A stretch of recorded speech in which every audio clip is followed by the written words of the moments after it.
The atomic nucleus. Atomic nucleus small dense region होता है और यह एटम के सेंटर में होता है। वह न्यूट्रॉन और प्रोटॉन से मिलकर बना होता है। एटम में पॉजिटिवली चार्ज न्यूक्लियस होता है, वह इसके चारों तरफ नेगेटिवली चार्ज इलेक्ट्रॉन्स होते हैं। एटम का करीब करीब पूरा मास न्यूक्लियस में ही होता है। इलेक्ट्रॉन्स का कंट्रीब्यूशन बहुत कम होता है।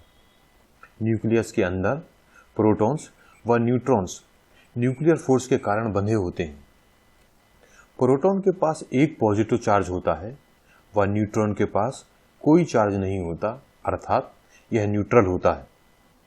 न्यूट्रॉन व प्रोटॉन को ही मिलाकर न्यूक्लियॉन्स कहा जाता है। एटम के कंपैरिजन में न्यूक्लियस का डायमीटर बहुत ही कम होता है और बावजूद इसके एटम के मास का 99.95% मास न्यूक्लियस में ही होता है।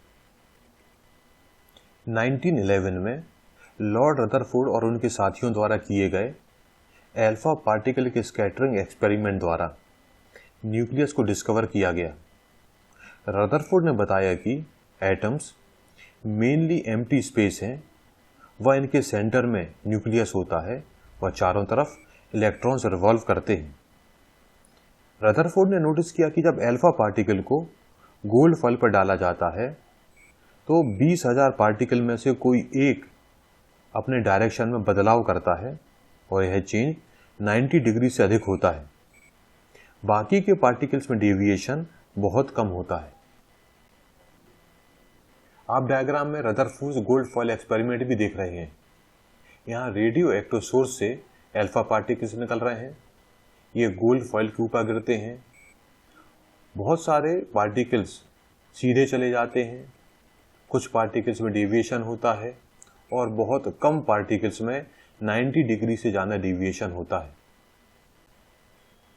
रदरफोर्ड ने सोचा यदि थॉमसन मॉडल करेक्ट है तो अल्फा पार्टिकल्स गोल्ड फॉइल से सीधे चले जाएंगे, परंतु उन्होंने पाया कि मैक्सिमम अल्फा पार्टिकल्स तो सीधे चले जाते हैं, लेकिन कुछ अल्फा पार्टिकल्स में डेविएशन होता है। इन एक्सपेरिमेंट से पता लगा कि एटम में एम्प्टी स्पेस होता है, वह एटम का मास उसके सेंटर में कंसंट्रेट करता है। इसी सेंटर को न्यूक्लियस कहा गया। न्यूक्लियस का रेडियस 10⁻⁻12 से 10⁻⁻8 सेंटीमीटर होता है। न्यूक्लियस की इंपॉर्टेंट प्रॉपर्टीज होती हैं। न्यूक्लियस पॉजिटिवली चार्ज होता है, यह इलेक्ट्रॉन चार्ज के z टाइम्स होता है, वह साइन अपोजिट होगा। एटम के मास का 99.95% मास न्यूक्लियस में होता है। न्यूक्लियस में पॉजिटिव चार्ज डिस्ट्रीब्यूशन यूनिफॉर्म होता है, वह न्यूक्लियस स्फेरिकल इन शेप होता है। Nuclear volume number of nucleons के प्रोपोर्शनल होता है। नंबर ऑफ न्यूक्लियॉन्स को A से डिनोट करते हैं, इसे हम मास नंबर भी कहते हैं।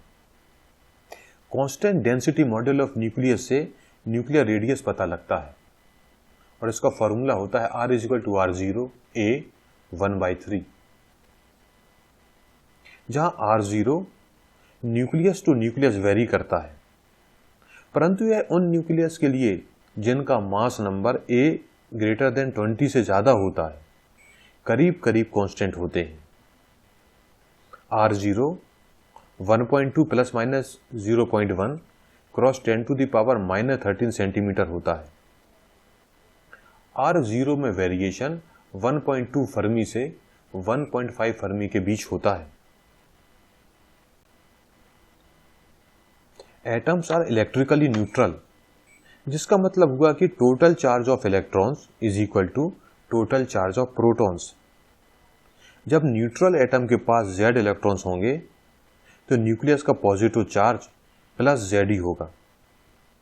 एटम जब इलेक्ट्रॉन को गेन करते हैं या इलेक्ट्रॉन का लॉस होता है तो वे आयन बन जाते हैं, यानी कि चार्ज्ड हो जाते हैं। जो एटम इलेक्ट्रॉन्स को लूज करते हैं, यानी कि जहां लॉस ऑफ इलेक्ट्रॉन्स होता है वो पॉजिटिव आयन बन जाते हैं, और जहां गेन ऑफ इलेक्ट्रॉन होता है वो नेगेटिव आयन बन जाते हैं। इस वीडियो में हमने एटॉमिक न्यूक्लियस को समझा। यदि आपके कोई डाउट है या क्लैरिफिकेशन है तो आप स्क्रीन पर दिख रहे मेल के थ्रू कांटेक्ट कर सकते हैं। फिजिक्स के दूसरे वीडियो देखने के लिए स्क्रीन पर दिख रही वेबसाइट पर विजिट करें। थैंक यू, धन्यवाद।